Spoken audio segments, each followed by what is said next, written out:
Thank you. പിന്നെ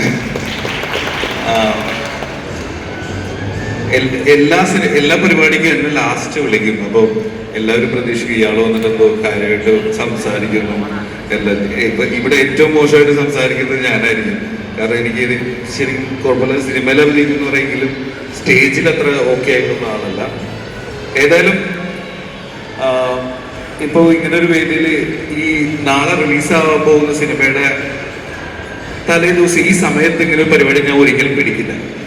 ഞാൻ പറയും നടക്കില്ല, ഞാൻ ഉണ്ടാവില്ല എന്ന് തന്നെ പറയാം. അത് ചിലപ്പോൾ ഞാൻ വഴക്കൊക്കെ ഇടവരിക്കും. പക്ഷെ ഇത് അജിത് വിനായക പ്രൊഡക്ഷൻസിലെ ആക്ച്വലി ആദ്യമായിട്ട് എനിക്ക് ഒരു പോപ്പുലർ ബ്രാൻഡ് എന്നെ ലീഡാക്കിക്കൊണ്ട് ചെയ്ത സിനിമയാണ്. അപ്പോൾ തീർച്ചയായും എനിക്ക് ഒരുപാട് ടെൻഷനും കാര്യങ്ങളൊക്കെ ഉണ്ടെങ്കിലും ഇവിടെ വന്ന് ഈ പ്രോഗ്രാം അറ്റൻഡ് ചെയ്യണമെന്ന് തോന്നി. അതുകൊണ്ട് തന്നെയാണ് തീർച്ചയായും ഇവിടെ വരെ വന്നത്. അപ്പോൾ ഇങ്ങനൊരു പരിപാടി സംഘടിപ്പിച്ചു തന്നതിൽ ഭയങ്കര സന്തോഷം. മധുവിധു എല്ലാവരും വിചാരിക്കും പോലെ തന്നെ ഭയങ്കര കൂൾ കോമഡി അല്ലെങ്കിൽ ഫാമിലി കോമഡി ആയിട്ട് തന്നെ ഫാംകോം ജഗദീഷേട്ടൻ പറഞ്ഞ പോലെ അങ്ങനെ ഒരു സിനിമയാണ്. പിന്നെ ഇവിടെ ഓരോരുത്തരുടെ എടുത്ത് പറയുകയാണെങ്കിൽ ജയവിഷ്ണുവിൻ്റെ 3 സിനിമകൾ ഉണ്ടായിരുന്ന ആളാണ്.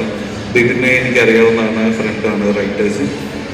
ഈ പറഞ്ഞ പോലെ ഞാനും ജയവിഷ്ണുവും ബിബിനും കൂടി കഥ പറയാൻ വേണ്ടി പറ്റിയ സ്ഥലം അന്വേഷിച്ച് എറണാകുളം ജില്ലയുടെ പല ഭാഗങ്ങളിൽ കൂടെ സഞ്ചരിച്ച അവസാനം ഏതൊരു പാടത്തോ എവിടെയൊക്കെ ഇരുന്ന് കലിങ്കിലൊക്കെ ഇരുന്നാണ് കഥ പറഞ്ഞത്. പക്ഷെ നല്ല സ്ഥലമായിരുന്നു.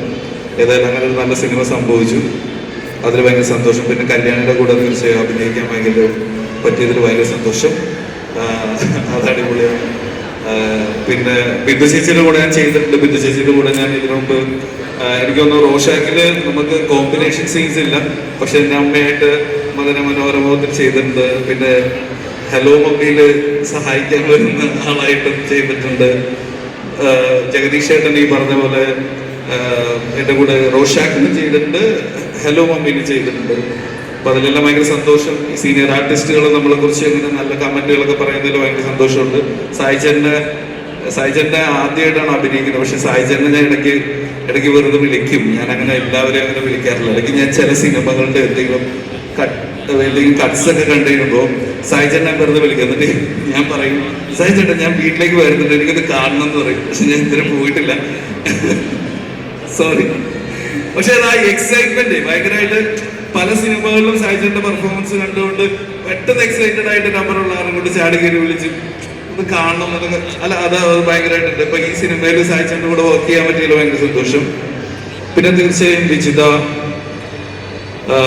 എന്താ പറയാ, കൗമുദി, ഇവരുടെ എല്ലാം കൂടെ ചെയ്യാൻ പറ്റിയല്ലോ, ഭയങ്കര സന്തോഷം.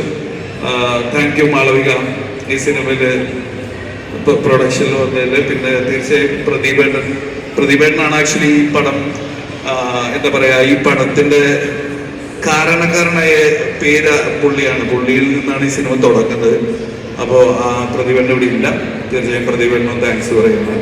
പിന്നെ വേറെ എന്തെങ്കിലും ചോദിക്കാനുണ്ടോ നിങ്ങൾക്ക്? ചോദിക്കാനല്ല, ഇനിയിപ്പോ ഞങ്ങൾക്കൊരു മൊമെന്റ് ആണ്. കാരണം 50th മൂവിയാണ്. അപ്പോ ഇതിനു വേണ്ടി ഞാൻ ആദ്യം ജഗദീഷ് ഒന്ന് സ്റ്റേജിലേക്ക് വിളിക്കുന്നു.